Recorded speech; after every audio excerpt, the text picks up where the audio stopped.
Good morning, everyone, and welcome to the Always Keep Ice in Your Pocket presentation. My name is Brooke, and today I will be telling you all about this project, my mice, and the medical ID feature on cell phones.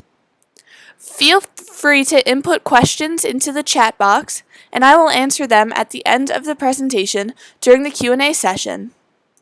Now, let's get into it.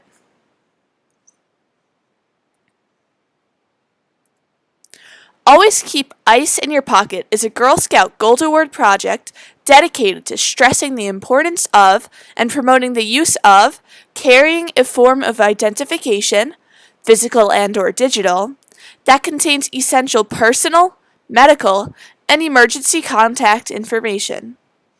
It is my goal that all of you watching today will become educated about why it's so important to carry medical identification and will pass this information on to your family members and friends to ensure they are also prepared in case of emergency. You may be thinking, why is it so important to carry medical information?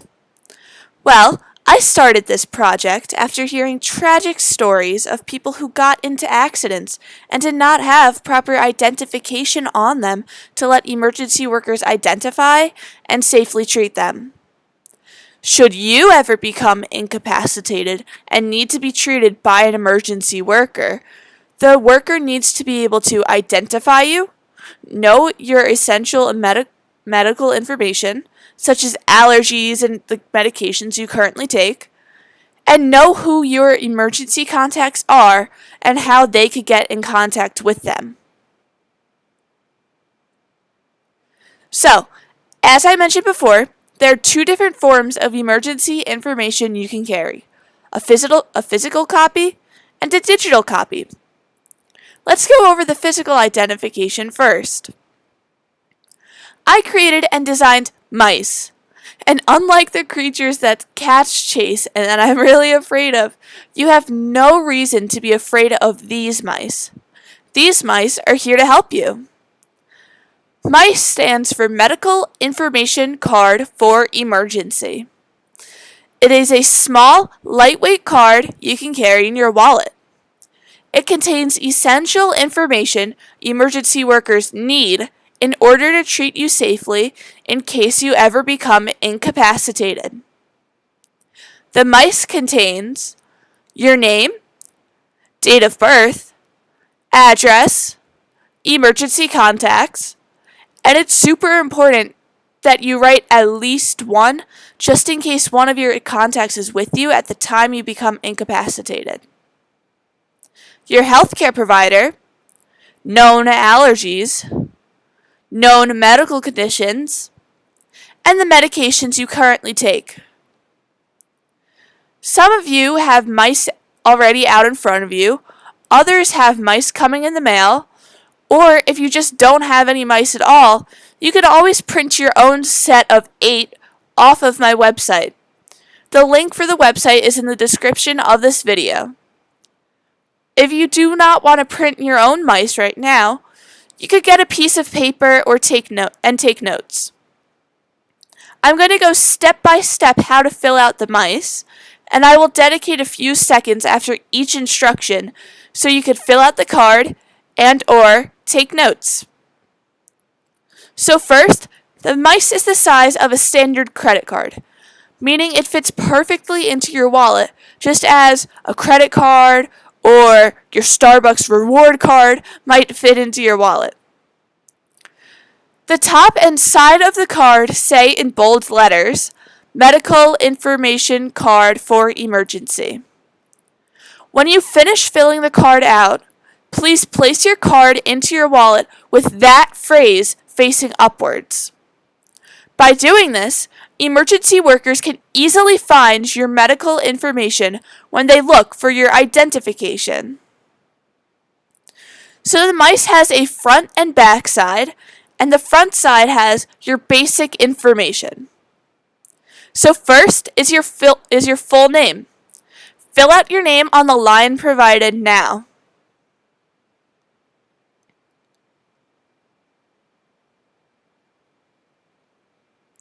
Next is your address.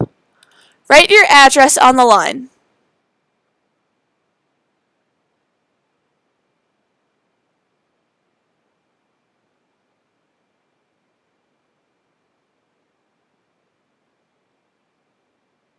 Then are your emergency contacts. Oh, sorry, I skipped one. After is your DOB, or date of birth. Write your birthday on the space provided now.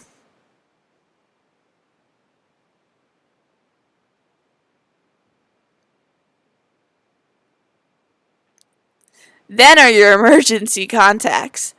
As I mentioned before, please write more than one person. Write the person's name and phone number on the lines provided.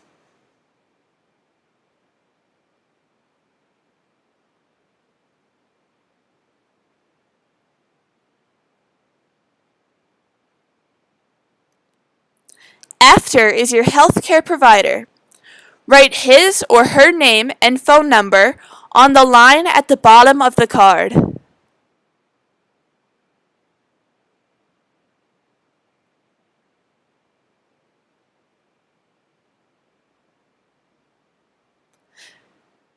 Great, so now we have the front side of the card filled out. Flip to the other side to fill out the rest. This side of the card has your medical information. Emergency workers will look at this side of the card and will base your treatment off of the information you write here. First are your known allergies.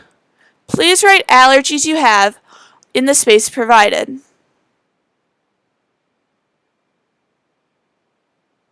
I include the word known here because some people think they do not have any allergies, but they might have some they are not aware of.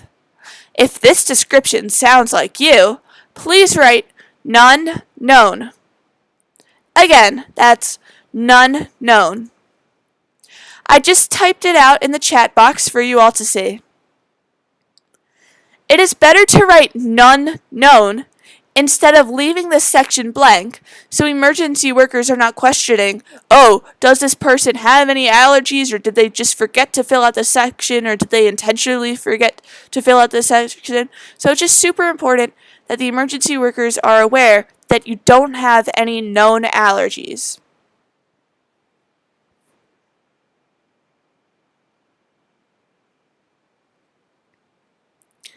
Next are your known medical conditions. Write the medical conditions you have on the space provided.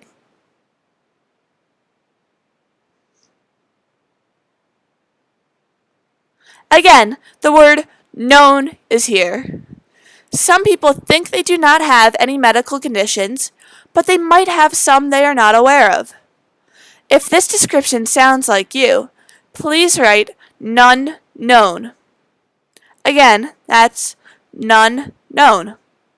It's the same phrase I typed into the chat box a couple minutes ago.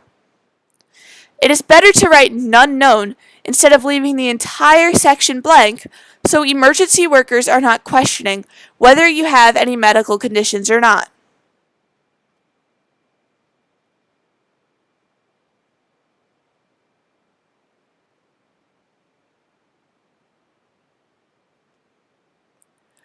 Last is your medications. Write the medications you currently take on the space below.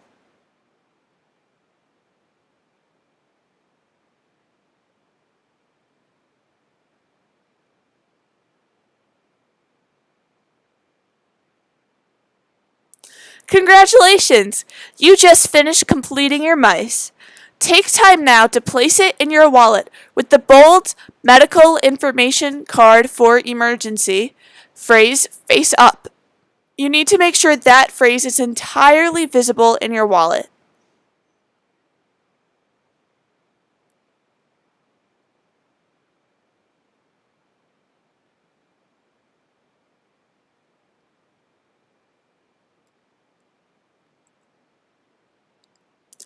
Now, let's talk about the other form of emergency information, the digital copy.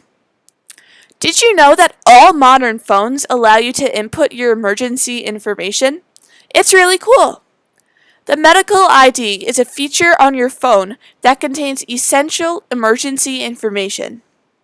If you ever become incapacitated, an emergency worker will be able to treat you safely and contact your emergency contacts simply by opening this feature. They can access it even if your phone is locked. The medical ID feature contains the same things as the mice, except the medical ID feature has medical notes, your blood type, and just a side note on the blood type, you don't have to, if you're filling out your medical ID and you're like, oh no, I don't know what my blood type is, don't worry. Because if you ever become in an accident, then you must have a blood transfusion. The emergency workers on site will give you O negative regardless of what your blood type is. So, it has your blood type, whether or not you're an organ donor, your weight, and height. Let's look at how you could set up the medical ID feature on your phone. I have 3 separate sets of instructions: Apple, Android, and Samsung phones. Right now, we're going to go over a brief, just general overview of how you could input it on those 3 different types of phones. But there are more detailed instructions on my website.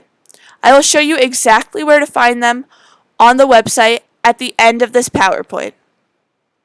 Just like I did with the mice, I'm going to read the instructions and then give you a couple seconds to fill your medical ID feature out.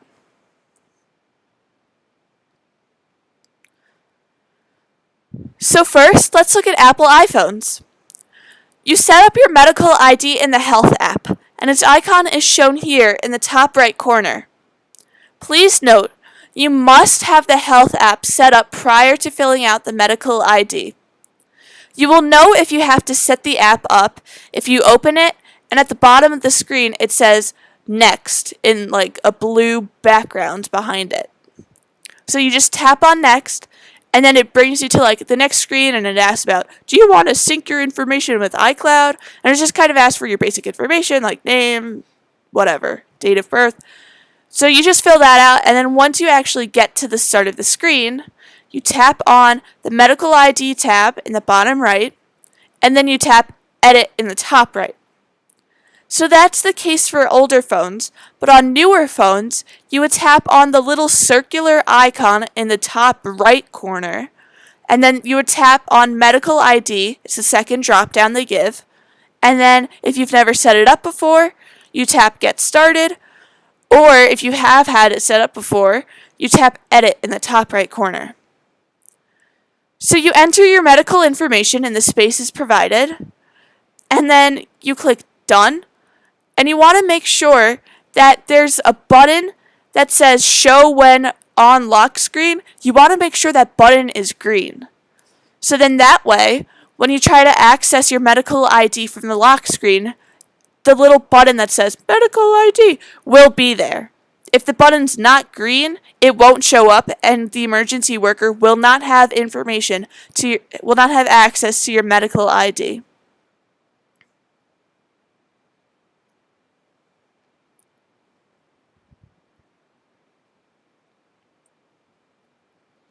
Next up are Androids. So, the Android phones include Motorola's, Google phones, OnePlus, and Sony phones. So the first thing you need to do is open the Settings app. Then tap System, then tap About Phone, and then tap Emergency Information. Enter whatever information you'd like to share. To add for medical information, first you need to tap on Edit Information. If you don't see Edit Information, you may need to tap Info first. There's also a section there for emergency contacts, and you could just tap Add Contact. If you don't see Add Contact to tap on, you may first have to tap Contacts. Emergency workers will be able to get to your info by swiping up on the lock screen, tapping Emergency under where you enter your passcode, tapping the black bar that says Emergency Information at the top, and then tapping on the same bar when it flashes red.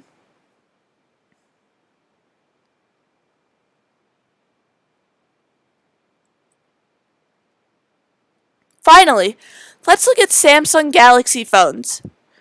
It's super important to note that these phones do not have a direct medical ID feature. You enter your medical information in settings, and then it will automatically appear on your lock screen once you tap Done. So to do this, first you need to go to Settings, and then tap Lock Screen and Security, and then tap Info and App Shortcuts, then tap Owner Information. Enter your emergency information, and then choose Done. To add emergency contacts, you'll need to add phone numbers to the ICE in case of emergency, contacts group in the Contacts app. First, open the Contacts app, then tap the Groups button in the top right corner.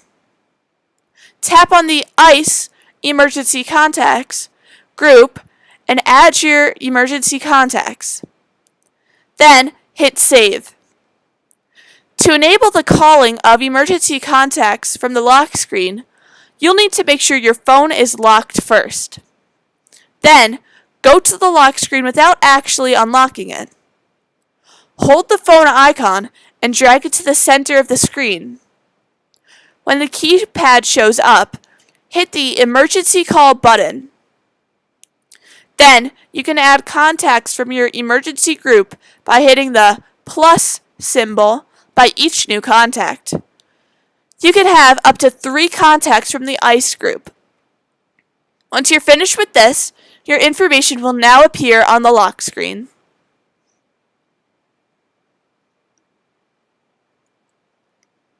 So, this is the end of the PowerPoint, so now we'll move into a little Q&A session. So you can put your questions into the chat box and I will answer them now. You can see on this screen in the white text is the URL to the website. So while everyone's putting their interesting questions into the chat box, you could write it down or take a picture of it or pull it up on a separate device. And I see we have one question in the chat already. It says, how can I determine my blood type?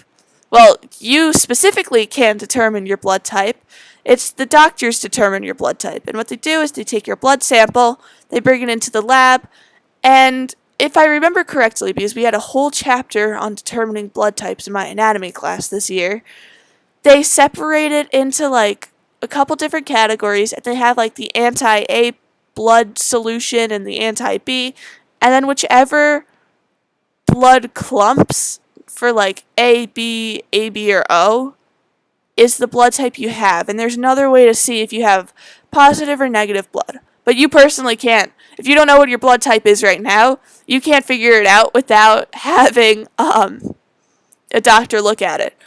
Or if you know your parents' blood type, you can do a Punnett square to get a general idea of what blood type you have. But, I mean, I think Punnett squares are fun. I don't know if you guys think Punnett squares are fun. But that's how the doctor would determine your blood type.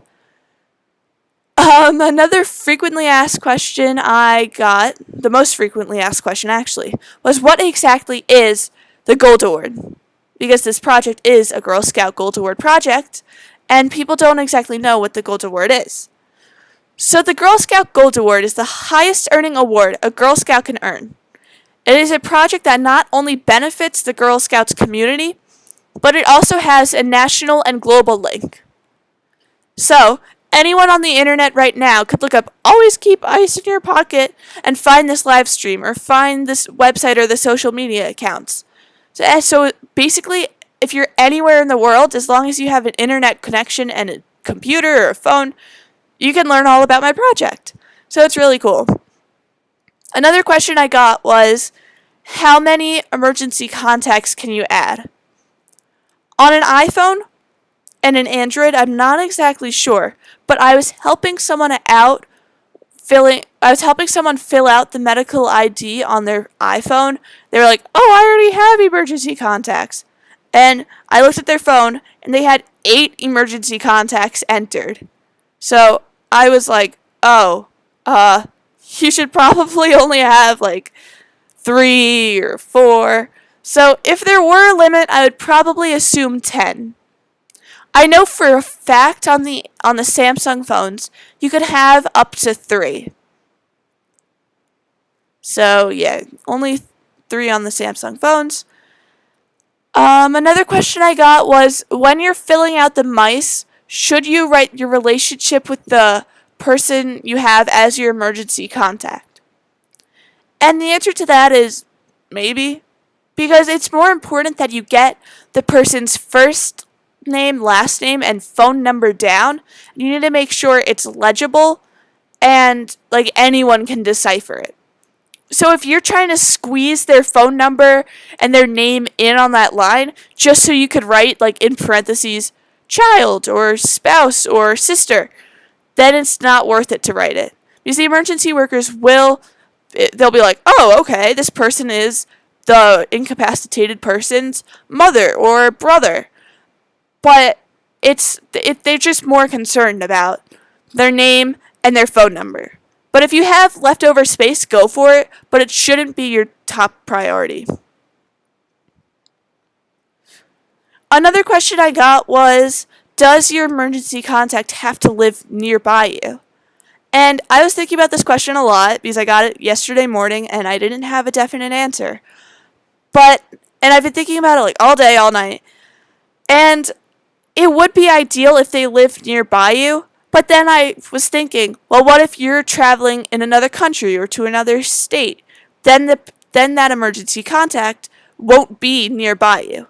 So I think the best answer I could give is choose someone who you know will pick up the phone. When the emergency worker calls and says, we have this person here with these symptoms and we got to take them to this hospital, you need to choose someone who you know will be reliable and will pick up the phone and will come drop everything and come help you no matter what. So now I'll show you guys the website and where to find everything I was talking about. So this is the website. You can see if you scroll down, you can see the about and the why carry emergency information. And then once you scroll back up, you can see the 3 tabs on the top of the screen that say home. You just click that to go to the screen. Medical information card for emergency. And then the cellular devices. So to get your own mice, hover over the mice tab and then click download and print. The information tab just has all the information I went over today. So you click download and print. And then once you click this download now button, it'll bring you to a separate tab that says that it's a link to a PDF and it has 8 mice on a piece of paper. And it's 2 pages long. It's ideal that you print it out double-sided, but if you can't, don't worry, you could always glue it or tape it. So that's how you get your own mice. Keep 1 for yourself, and then give the other 7 to your family members, your friends, co-workers, other students in your school, because it's super important that they are aware and they are prepared in case of emergency. Now to go find those detailed instructions I was talking about, hover over the cellular devices tab. The information tab just contains all the information I went over. And then, for example, if you click on Apple phones, Apple released so many phones, and unfortunately, they all have different instructions about how to set up the medical ID feature. So you can see in the top right corner, we have a big picture of the health app. The most recent phones are at the top. You can see how to set up and then how to access it. And then you scroll down, and you can see the older phones, and that's how you would set up your medical ID. And then the same goes for Androids and Samsungs. The details there are just a little bit longer, more detailed. So this is the end of the presentation. We have one more tonight at 8 o'clock. You can see I normally would be telling you guys to go to the Instagram and Twitter page to look at the schedule for the remaining presentations. And you guys can still follow us on Twitter and Instagram. It would really be appreciated. We'll be posting some more over the next 2 weeks. So that's the Twitter account. Now you could look at that was the Instagram account, and this is the Twitter account. You should follow it, like our tweets, like our hashtags, because we have a lot of hashtags. So thank you all so much for coming out. I hope you all learned something and will pass this information on to your family members, coworkers, friends, anyone really, because it's super important that we all are prepared in case of emergency.